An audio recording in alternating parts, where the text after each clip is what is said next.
just talk about things, just chat about ordinary things. There was a Tibetan nun who was dying of cancer. Because there wasn't that too many monks and nuns in Perth at the time, I was her friend. Just before she was about to die, she gave me a call. Can you come to the hospice? She said, I think I've only got a couple of days to go. She was actually wrong. I think she only had 1 day to go. So I stopped what I was doing.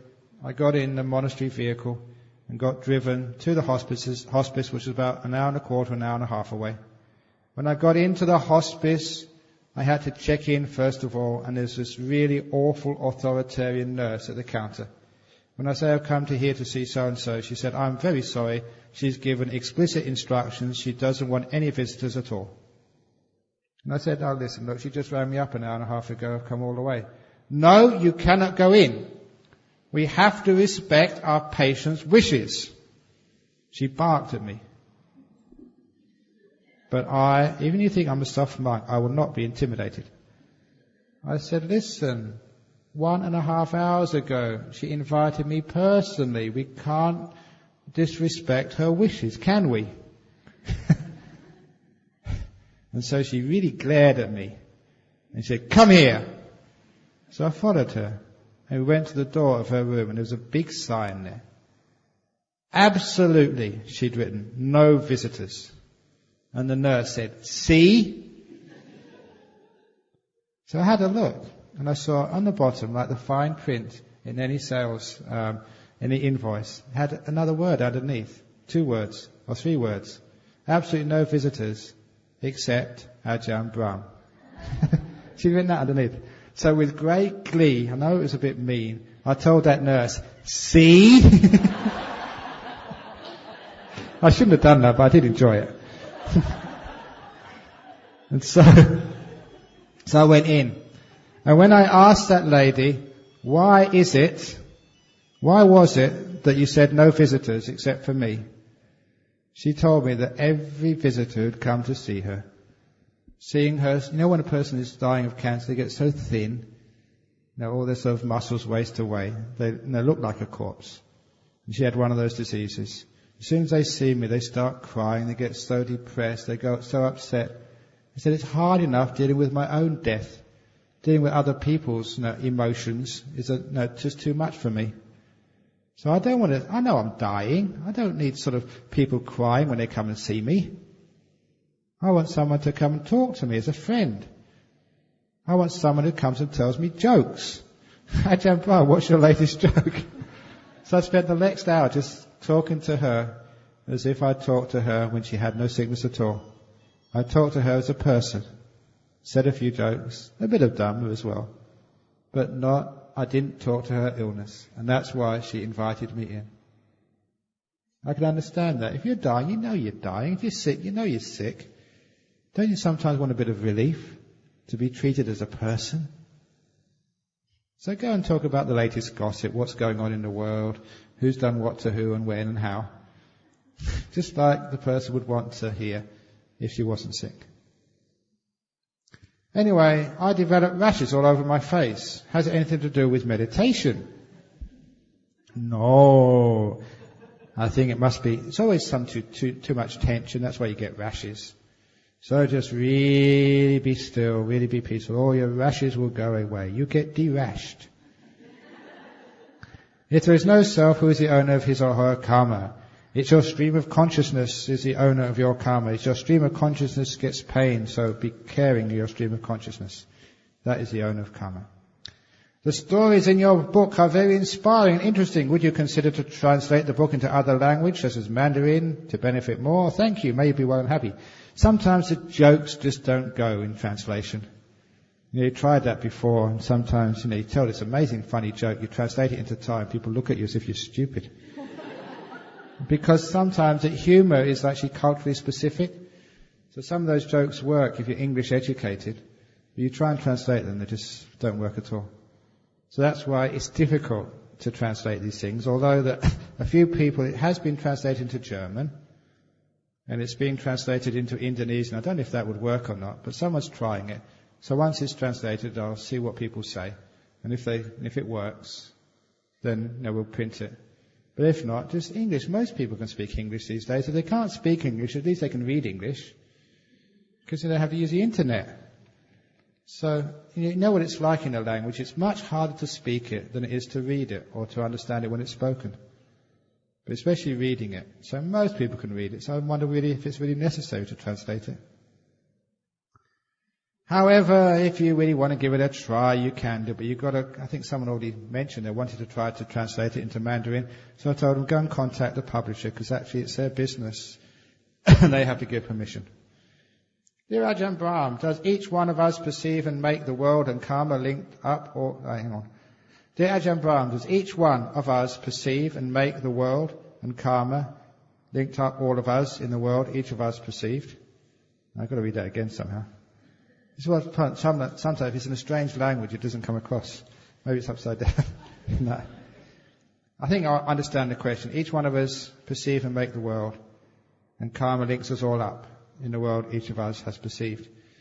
In the sense that we contribute to the way we perceive the world.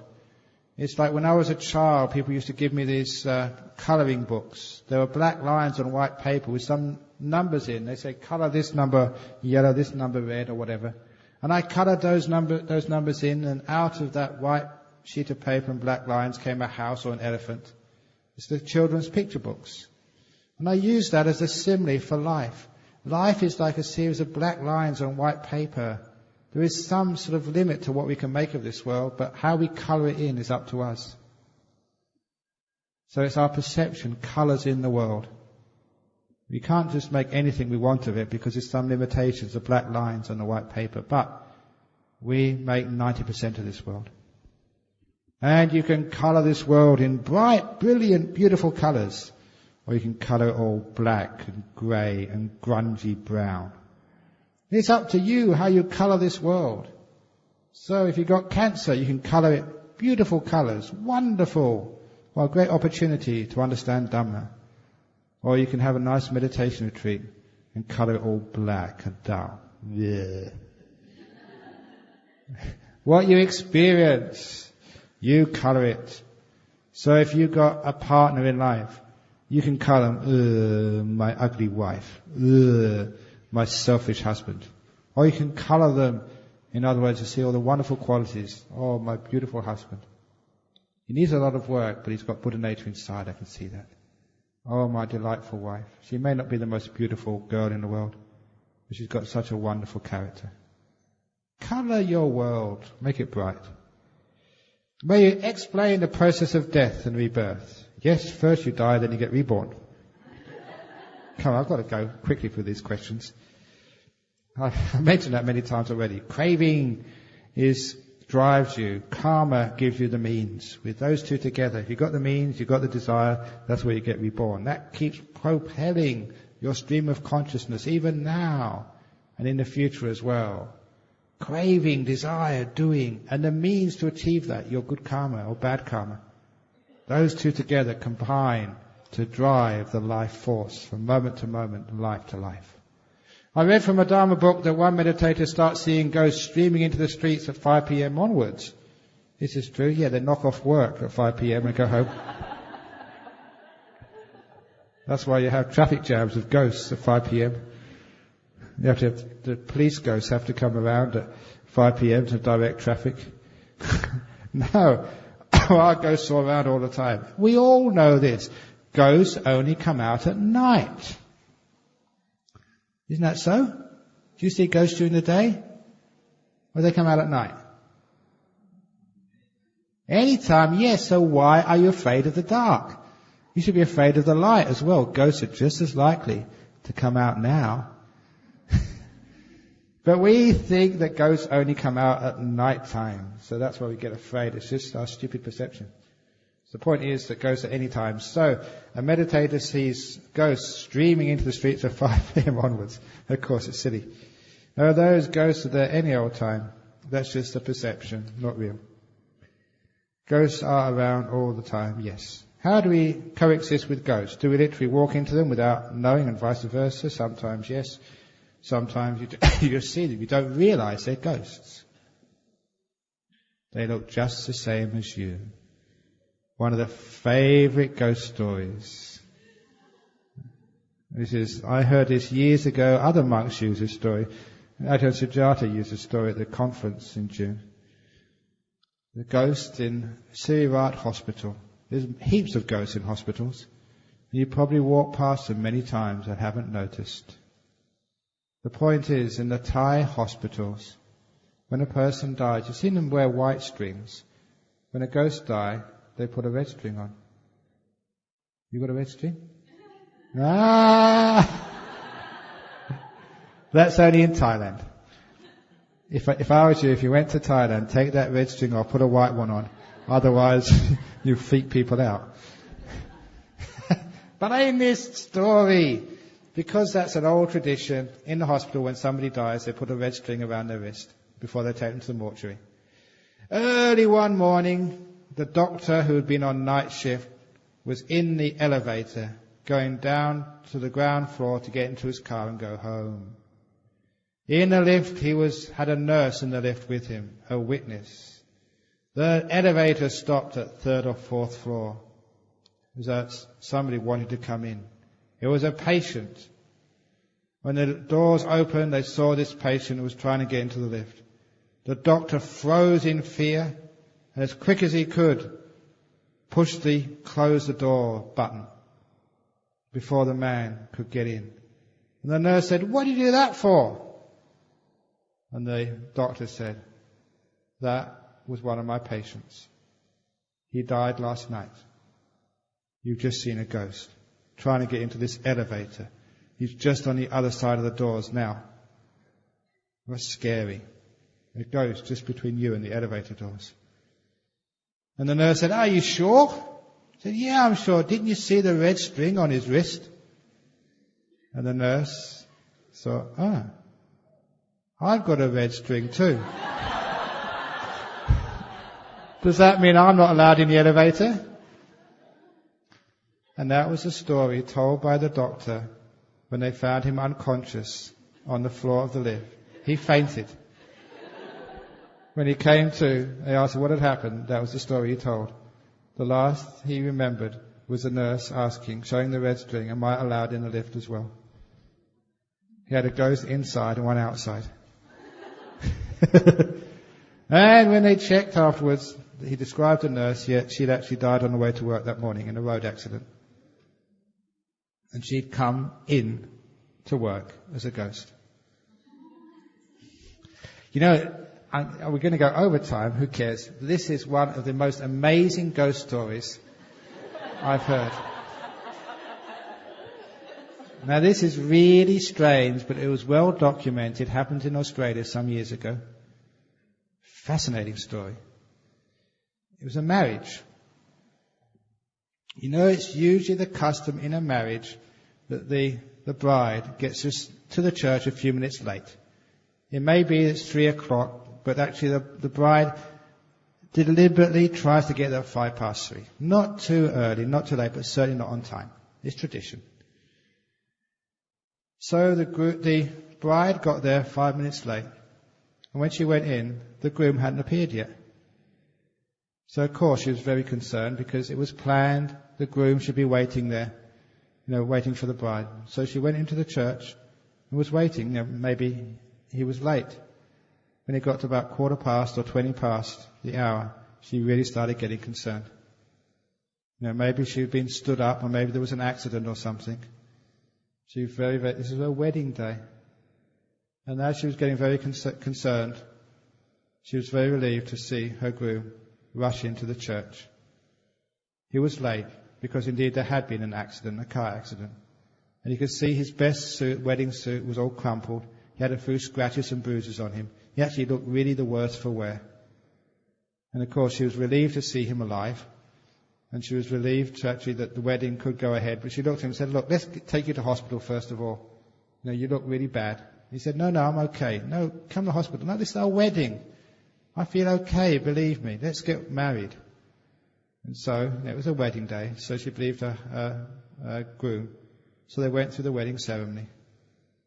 And the wedding ceremony went perfect, just according to plan. They did all the the vows, exchanged rings and everything. And then they went outside and had the confetti thrown over them, the photographs. And then they went in their car to drive to the reception, to the party. And they went in, I think, the bride's car. The bride actually was driving it. And the groom was sitting next to her. And as they went to the reception, they passed just a little hill in front of everybody else. And when the other part of the entourage followed behind, they found that the bride and groom's car had stopped. And the bride was just sobbing uncontrollably. She was hysterical. And there was no sign of the groom. He said, "What's happened? Has he run away? What happened?" And when the bride could speak, she said, as they were just going over that hill, the passenger, her new husband, had just vanished into space, had disappeared. And she didn't understand what was going on. On her wedding day, her husband had completely disappeared, vanished into thin air. When they made inquiries afterwards, they found early that afternoon, about 2 hours previously, there had been an accident at that very spot. The person killed in that accident was her husband. The groom had died on the way to the wedding, had wanted to get married so much, the ghost had gone to that church. It was a woman who married a ghost. Isn't that weird? It was true. It's in one sense, it's quite sweet and romantic. The love of that man for his wife-to-be was so strong. The craving, if you like, the desire was so strong. He managed to get that mind-made body looking so real and go through the ceremony. So at least his wife would be married to him, even though she married him after he died. Isn't that nice? Was that scary? What do you think?